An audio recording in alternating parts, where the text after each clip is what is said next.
absence of any question, let's move on to the class. Okay, so yes, good evening, everyone. My name is Ikechukwu Achom, and I'm going to be taking you guys on the class today. Some people will be like, oh, this is the first time. It's like he's not the Android guy. Well, there's a lot we can actually do given the right motivation. So I'm actually going to be taking you guys on user research. Okay, and this is actually born out of the fact, previous classes and then some of the assignments that has been given, and this is actually a need. We see this aspect of design thinking, something that we need to groom you guys on pretty much because it is very important. So that's what we're going to be looking at today. So I'm going to share my screen and then we're going to do a little bit of, I'll try as much as possible to make this class a bit brief and straight to the point so we can all move on to the next thing. Okay, so if you can see my screen, just signify by raising your hand. That's okay. Good, thank you very much. Okay, so like I said, yeah, you can take your hands down now. Thank you. So like I said, my name is Ikechukwu Achom, and we're going to be looking at user research today. Okay, good. So what's the importance of what's user research? Of course, we have talked about what user research is in the previous classes. So this is just we going taking a deep dive into the whole user research thing, and we understand that it actually helps us to explore users' what problems, their needs, their emotions, their motivations. It puts you in a position where you get more detailed information about how the user feels, what exactly is going on in the user's mind, what are the problems the user is going through, what are the emotions that the user has, what are the needs, what are the motivations. That is basically that's one of the things your user research helps you to do. And we actually use the two methods. We talked about qualitative and quantitative methods the last time when we had the previous class. So the qualitative research basically just focus on why users feel, why they think, why they do. Okay, it's kind of a more direct method to understand the user. And one of the things that can be applied here is what I call actually a body storm. For some of us who is hearing this for the first time, okay, body storm is just how will I put it? Okay, it can just be called a pretend play. Okay, some of us, when we are much younger, I don't know, did you actually, just pretend to do something like a pretense? You take to act out. Maybe if you're doing a drama, somebody who is a king, you tend to act out a king, or you tend to act like a princess in a castle, or be a baseball player that is just, doing a lot of stuff. So that's basically what body storming is. Actually a technique, okay, that just takes the customer viewpoint into what account. So instead of trying to just visualize or imagine how a product might be used, okay, body storming just requires now that the design team to act it out as though the product or the process already exists. Okay, so it's actually just similar to that whole childhood game where you just use your imaginations and you just pretend to play a role. So that's basically what the whole concept of body storming is about. Okay, so secondly is the quantitative research. Yes, the quantitative research. And this just focuses on how many. That's the basic focus of it. How many? Okay, focuses on what groups. It's usually more remotely carried out than direct because of course, having to have a lot of people gathered together, it's pretty much just a little bit of, let's say impossible, but it's best actually carried out remotely. Okay, so now what else about user research do we need to know about? First of all, when it comes to having a research or doing a research, you need to have what's called a research plan. Okay, that is the step one. You need to have a research plan. The next thing you need to do is to conduct the user research. And then the next is to write a research report. It is very important to actually write the reports, document what you have actually was found out. And in the course of this class, we're actually going to be looking at a scenario here of what we're going to actually, how we're actually going to do, carry out a research using the whole plan, conducting the user research, and then the whole report system. So this is it. This is the example we're actually going to be paying attention to. So a restaurant has actually engaged you to design an online food reservation and ordering system. That's a brief. That is what they have, called you guys, the UI UX designers. Okay, hey, we want to engage you. We want you to design an online food reservation and ordering system. How do we actually now work out a plan? Okay, how do we work out a plan? Someone said I'm rushing. Okay, sorry, I guess I'll just try to reduce my speed. Okay, so if you have any questions, yes, please just drop them on the chats. So now, having a research plan, you have basically 5 things to look into. First of all, you need to have a research background. You need to look at your research goals. You need to look at the research questions. We need to look at the list of participants. And then we need to look at what we call an interview script. Okay, so we'll be looking at these things one after the other based on our brief, based on what we have been called to work on, which is an online food reservation and ordering system. Okay, so for the research background, your research background actually, in this case, just talks about why do we want to solve the problem, talks about why do you want to solve that problem. Okay, and now this is a typical reason based on our brief. Okay, the restaurant's Gen Z demographic has gone up by 32%. Okay, so we'll talk about demographic. We're talking basically about a section of a population, and the Gen Z is just basically, the generations. Okay, so young ones actually. I think maybe I'll just put it that way. So we have a section of the population, so the young ones, the very young ones. Okay, that has actually gone up by 32%.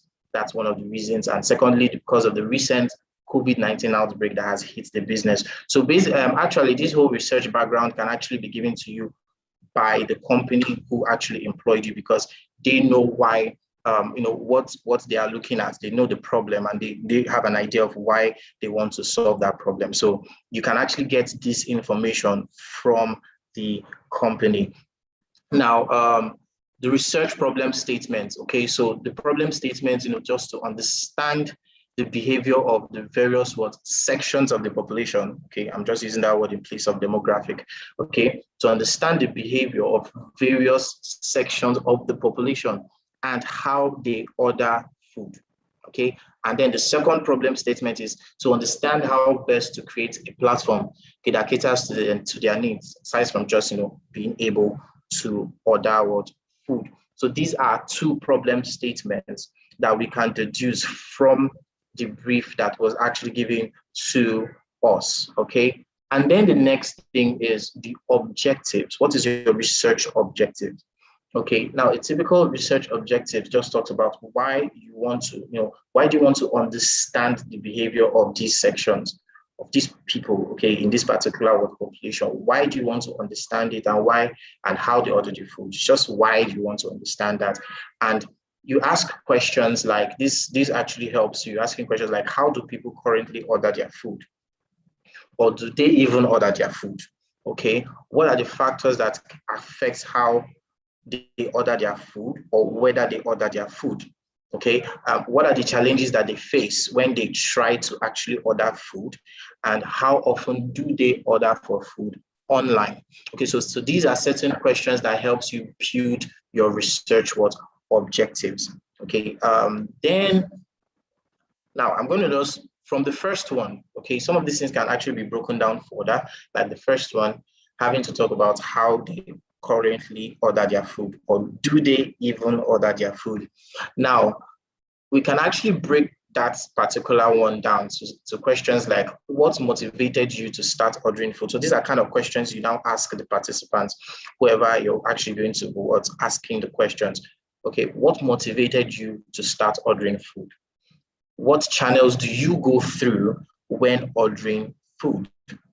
And then why is this channel your preferred method to order food? So these are basic questions that you can answer that is actually targeted to your objectives. Okay. Then another thing is what we call the screener questions, okay, for participants. Of course, from the name, as the name implies, screener questions, okay, it just helps to screen out users that are not important to our research, okay? Not everybody is important for your research. You must not, choose everybody. There are certain persons that will give you data that is not doesn't really it's not something you really need based on your research. Okay, so you need to be able to have screener questions that will just take them out. Now, one of the reasons why this is important, especially for remote research, when you're conducting a research remotely rather, or sending out surveys. Now, you're not able to see your for example, if you create a Google form, you just drop it online. You don't know the people that will actually have access to that document, okay?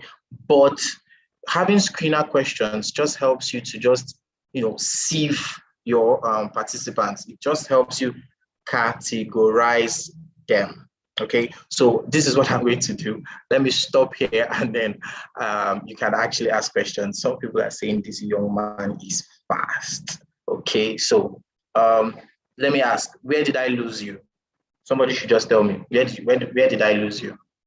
Question.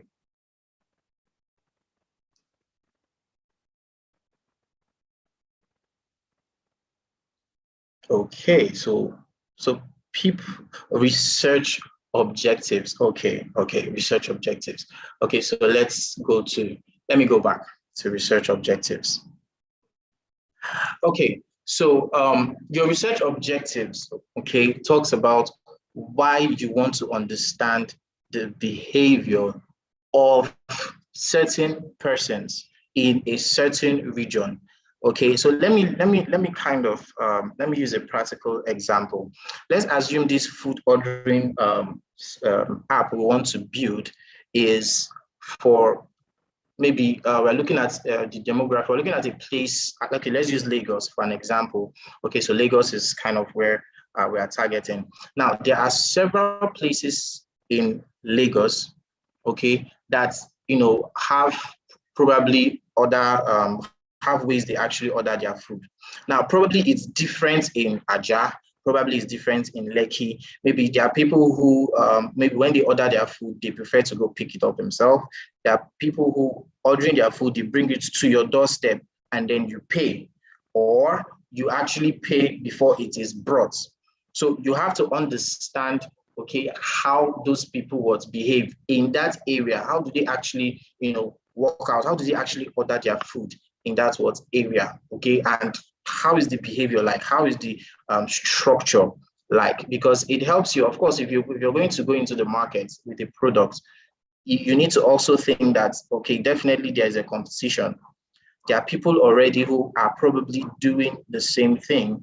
So you need to know how they are doing it, and what it helps you to actually now, build your product to better satisfy the needs of the users. Okay, so these questions we have here are questions that helps you target, your objectives. How do people currently order food in Lagos, or do they even order food in Lagos, or do they let's say want to focus on a particular place like Lekki? Okay, how do people currently order food in Lekki, or do they even order food at all? And what are the factors that affect how they order their food? Could it be the traffic? Could it be that I order food probably now, and before it gets down to my place, it's cold because of traffic? Could it be that do they even order the food at all? What are the challenges they face on that? Using an application, do they have network issues there? Maybe the app they are using already, is there a lot of process? So it's basically you just finding out what is already applicable in that area, and what are the challenges that these people are even going through using that product. It helps you to better get to build your own product, and then how often do they even order food online? Okay, so is this something they do often? So these questions even help you to know if you should even bring out your product in the first place. Okay, so imagine you wanting to start making donuts, okay, and you're in Lekki. So the question is, how often do people even eat donuts in the first place? So when you have that information, it helps you to know if you should even get into that business or not. But if you don't have that information and then you just start, making donuts, of course, it's possible for you to be frustrated. Okay, so that's basically the importance of research objective. That's why you should have research or your objectives for doing your research. And then we picked a particular one, which is the first one, which talks about how do people currently order food, or do they even order their food? And then to better understand or get more details of this particular question, we broke it down into questions we can now ask the participants. Now, remember, this is an objective, okay? One of the objectives of this research is to know how they currently order the food, or if they order their food. So now, in asking questions to get these objectives, you now ask questions like, the participants of your survey or of your research, what motivated you to start ordering food? Now, a typical example could be, you could have someone saying, I don't order food, okay? And then that goes to answer your question of do they. So for that particular person, the person doesn't even order food in the first place, okay? So, and then what motivated you towards ordering food? You get to have feedback from the user. So that's actually what helps you to get more insight on how people currently order their food. What are the channels? What channels do they actually even go through when ordering their food, and why is this channel their preferred method? Okay, so these informations are informations that you need to get when doing your research. So they form part of your research objective. So basically the research objective is these are the reasons why I'm doing this, and then breaking it down, you now ask questions that gets you enough information to better meet your objective. Okay. Now, the screener question. So like I was saying, not every participant is the right participant for a survey. Okay, not every participant. Now, if you are doing, for example, you want to do a survey for people who love football. Okay, now, and you need to actually get a lot, there's a kind of information you need. Maybe you want to actually create an event center or a sports center where people get to watch football matches. Okay, now you need to actually, your main target to better serve them, your major target are people who actually watch football. Those are your major, okay? So people who don't even watch at all, okay, in as much as they can be participants, but they are not really your main target. So you could ask screener questions. So screener questions just helps you towards sieve them, okay? They help you towards screen out users that are not important to your research. And they actually help you identify those that best represent your target users. Okay, so like in our case study now, a typical question could be, have you ever ordered food online? So someone who says yes can actually be represented as a target user. Someone who says no may not actually just represent. You may not even need that person. So, but like I said, one of the ways to do your research, of course, surveys. And if you're using a Google form, for example, you drop your Google form online. It's actually open to people, except you actually have a target persons you're actually giving it to. But if you just make it open, anybody can actually just fill the form. You get a lot of people on that filling that form that are not your target users. So what helps is to make use of screener questions. Okay. Now, another thing that is important in research, in user research, is what we call an interview script. An interview script. Okay, so a good interview script keeps your interview on track and helps you remember questions you need to ask. Okay, so you don't actually, probably when you're having a one-on-one session with certain persons, okay, you don't get to forget questions, and then maybe when the person has gone, you're like, gosh, I forgot to ask this question. So it's always good to have what we call an interview or script. It helps keep you on track. Okay. And a good tip is to actually have an introduction. Okay. An introduction, and then frame your questions around how and why. So you get your participants to actually tell a story. Okay. For some of us who have done the whole map thing, the why, what they say, what they do, how they feel, and all the stuff like that. So it's in these stories that they tell that you can actually even get some of these data that you actually need. So a good tip is to have an introduction, okay, and then frame your questions around how and why to actually get your participants rather to tell a story. And of course, I've actually created an interview script for you as a guide, but you actually create the introduction yourself. You create that yourself, okay? So let me entertain questions at this point. If you have a question, you just raise your hand before I move on.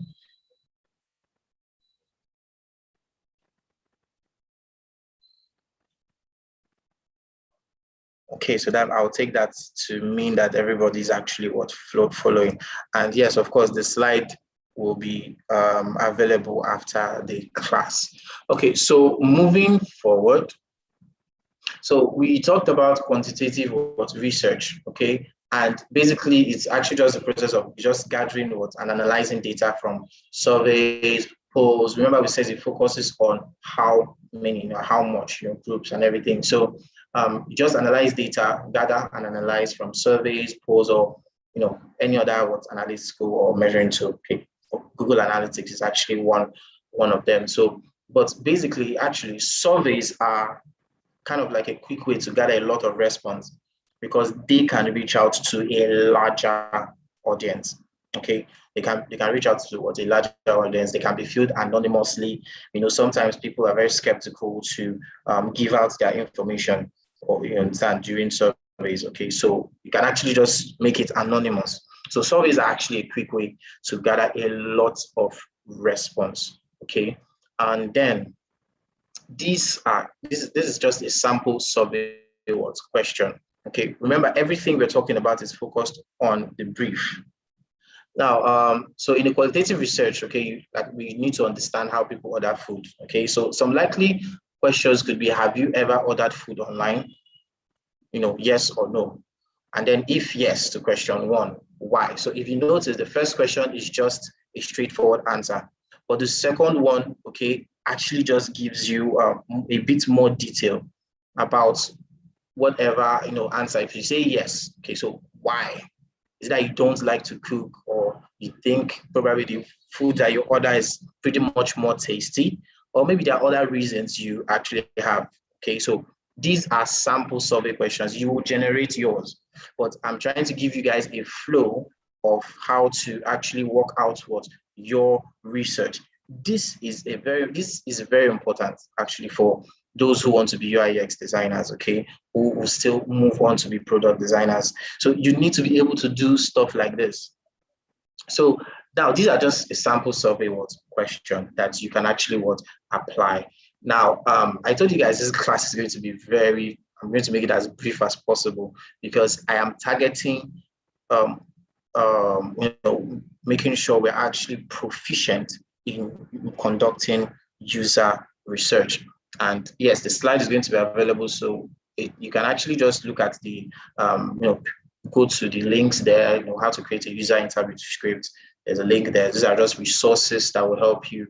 And then there's a sample research plan, okay, on clothes donation. So please check that out because you're going to actually need, it's something you actually just use for the task that will be given to you at the end of the day. So that's just, it's like you get to just see a template of how your submission is going to look like, how your own research plan is going to look like. So that is actually everything I have for you on user research. So at this point, I'm just going to take questions and then we will round up.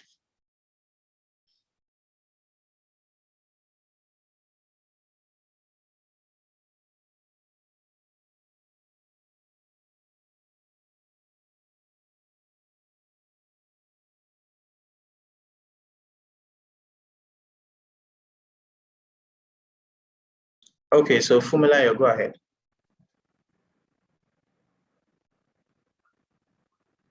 Hello, Fumilayo, I can hear you. Go ahead.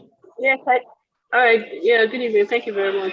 Please, I want to find out that what can one use to transcribe? Because one thing I've come to realize is that when you do an interview, transcribing it just, there are some things you might have forgotten, or probably there are some things you missed out while interviewing your user. But when you transcribe it, it makes it better. Like you can read through everything and deduce every detail. So do you, what tool can we use to transcribe these oral interviews? Okay, so please, let me mute your mic.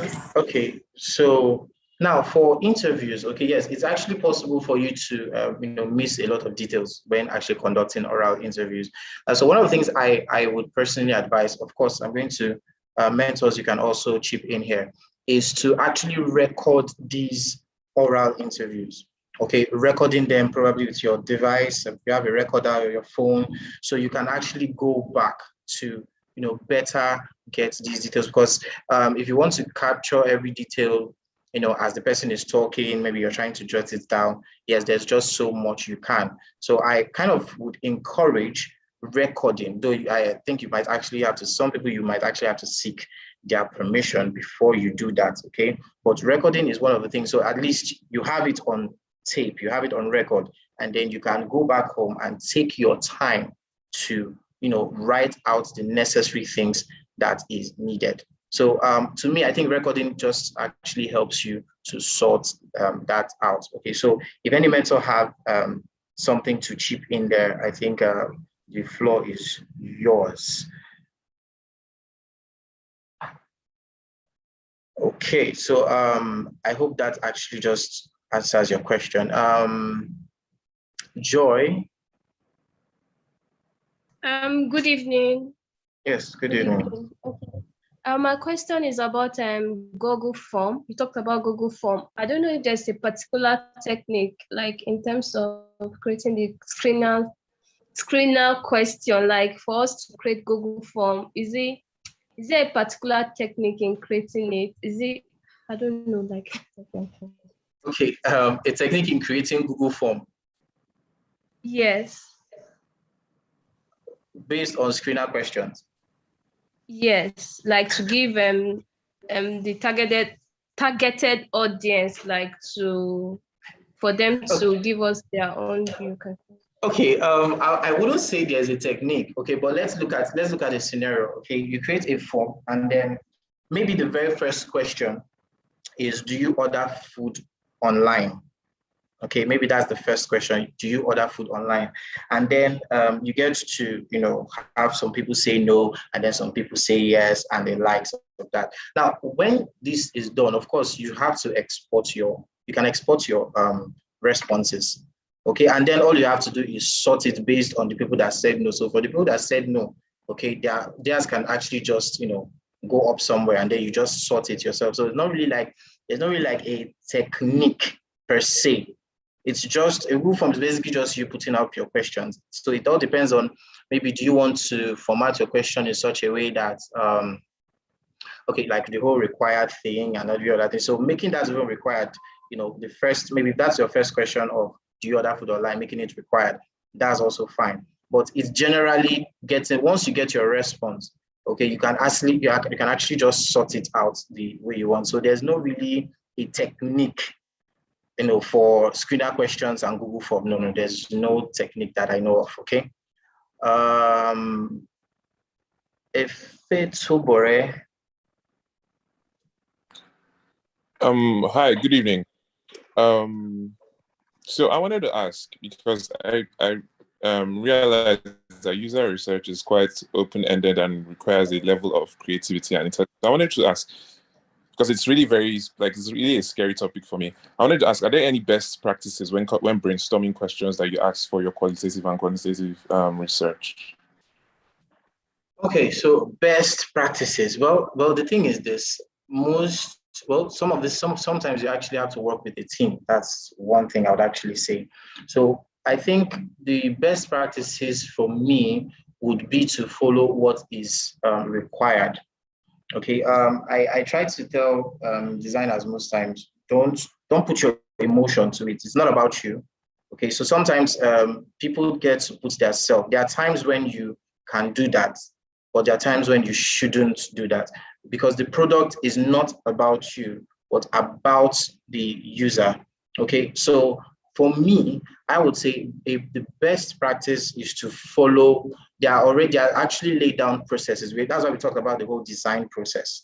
There are processes to these things. So even using a research, of course, we looked at, let me just run this back. We looked at your research plan. Okay, so the background, the goals, the questions, the participants, and then the interview script. The whole of that actually forms a plan. So whatever you're doing that is outside this plan, okay, for me, is not a best practice. Of course, there are unconventional methods you can use for your research, but the question is, will it give you the optimal results that you need? So that is why we are looking at the whole concept of research and how to actually do that. So best practices, like I said, for me, it's about following what is actually what's laid down. And secondly, take yourself out. It's not about you, it's about the user. Okay, so that's actually how I can answer that question of yours. Okay, so someone, Fumilayo, okay, so you're asking what you can actually use to transcribe after recording. Well, Google actually has an app. Maybe you can actually try that. It actually transcribes audio to your phone screen as you actually hear it. So Google's Live Transcribe, I think that's the name of that. So you can actually check that out. You can also transcribe audio using Google Docs. Okay, but it's just that it's not really very accurate because, you know, AI and a whole lot of stuff. We're looking at, you know, even your, if you look at some live translate, I think like Google Meets, when you're talking and it's transcribing, there are some words it doesn't really get right. Okay, but try out the Google's Live Transcribe app. It's an Android application, so you can try that out for transcribing. There are a lot of resources online. Okay, so probably I'll actually drop a link to that. Okay, so Chimeze, go ahead.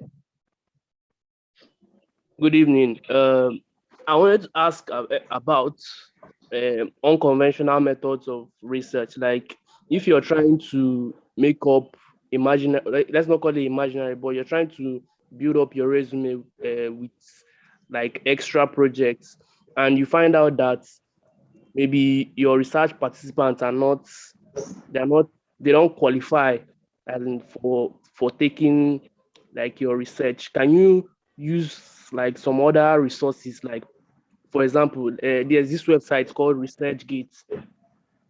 If you go there, you see some kind of research that they've done, and you see some kind of insights that they've made, like on those websites. Is it okay to use some of those insights and just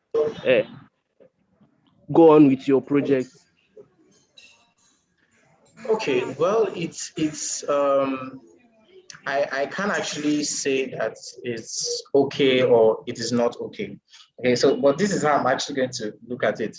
Let me digress a bit. I would say that you're basically asking me, can I actually just, you know, use someone's templates to actually just build my project instead of creating my templates from the scratch? That's kind of basically what that's how I can just put it. Yes, it's fine, but there is a but there. Now, there's a lot of things to consider. Those insights you're making use of, what background do they cover? What demographic do they cover? Okay, are their goals? Does their goal align with yours? Does the problem statement align with yours? Because it's not about using a template.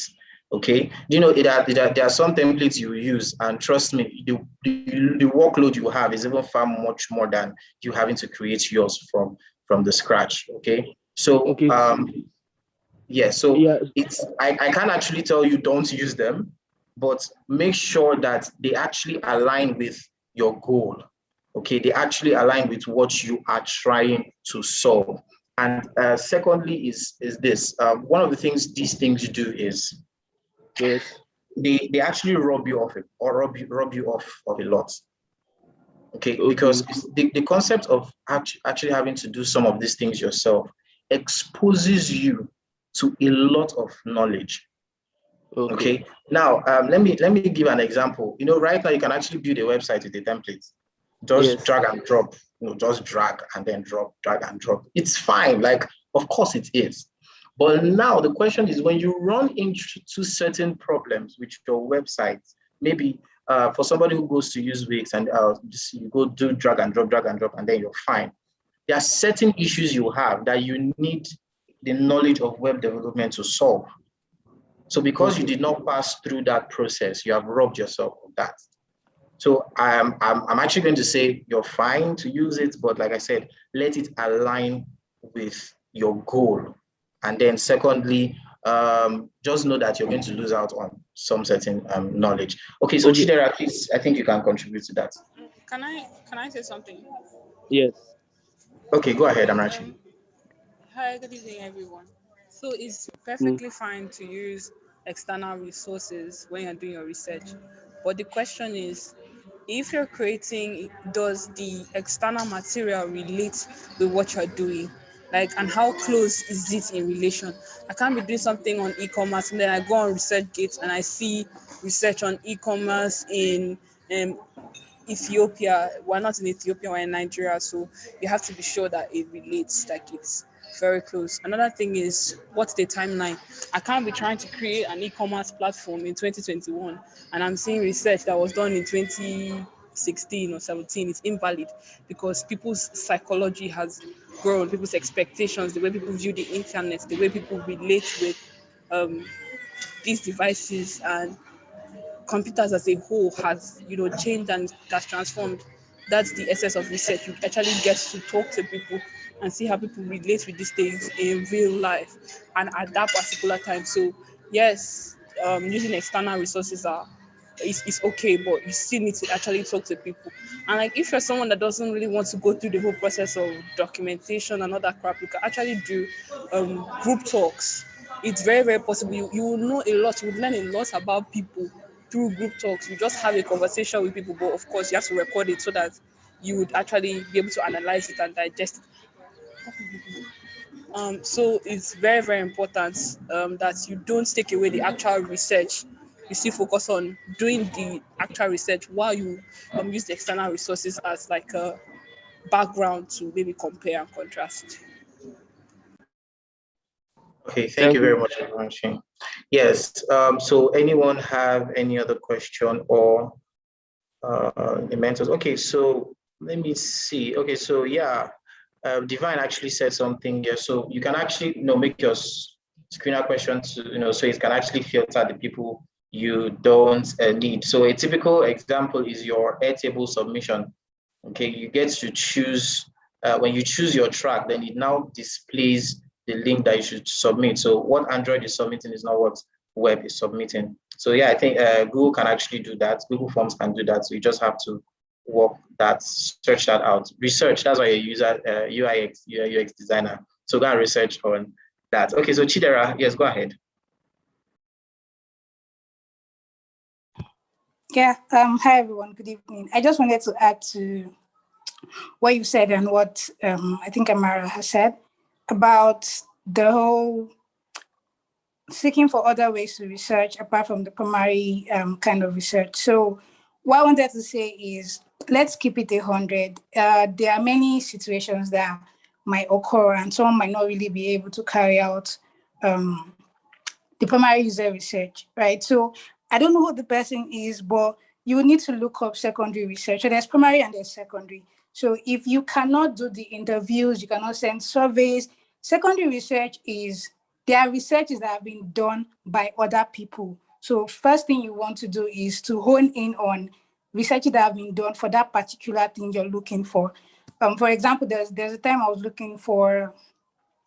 trying to compare dating apps or dating sites, right? And we don't have a lot of them in Nigeria, right? But we have Tinder, we have Bumble, we have a lot of them in other demographics. So, and obviously, I can't start asking Nigerians this kind of questions, right? So I had to go and do secondary research where I was looking for researches that have been done already. Again, I think someone said something about relevance and trend and date and time. So that's what you need to take note of when you're carrying out secondary research. But basically, I think you should just really just Google secondary research and learn about. So there are demographics, there are databases, there are tables, there can even be blogs or research, but you will see these things online. Depends on what you're looking for. So that's what I wanted to say.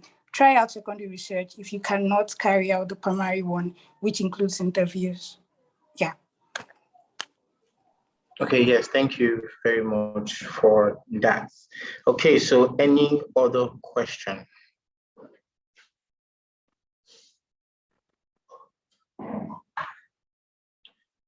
Okay, so I think that actually does it. Some people are like, man, this class was actually short. So that means people are so used to having 2 hours class. Okay, so well, now I just want to say this before I actually round off the class. So you're going to actually do your own research. You're going to apply these things that have been taught right now into doing your research. Your assignment is dropping today. Okay, I'll drop that on or before 11 p.m. Okay, so you try as much as possible to, I want to encourage you guys, allow these methods, allow these things to go through you. Okay, don't rob yourself of the knowledge and the experience that you actually get while following certain processes.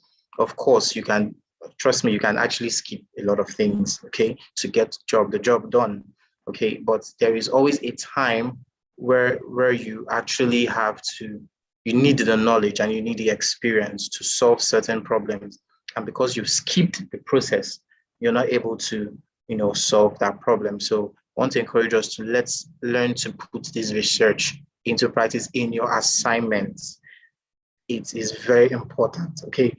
So someone has the link you dropped. How do we get them? Okay, so at the weekend, what link are you talking about?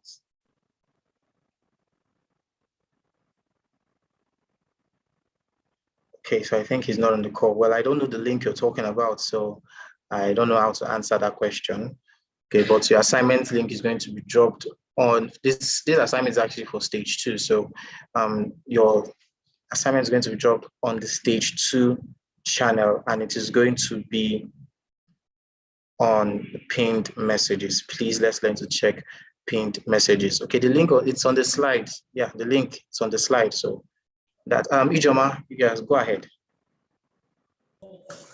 Yeah, good evening, sir. It's about the link okay. To further reading. Yeah, you get it on the slide. It's on the slide, actually. All right, thank you, sir. Yes, I'll drop the slide. Okay. Yeah. Okay, so thank you all. In the absence of no other question, I think I'm going to wrap it up here. So thank you, Amarachi. Thank you, Favor, mentors. Thank you, Dara, for your contribution. Thank you very much, Tolu, Boma, and to everyone who actually attended the class. Okay, so have a wonderful time, and then make sure you do your assignments and submit on time. Thank you very much and have a lovely evening.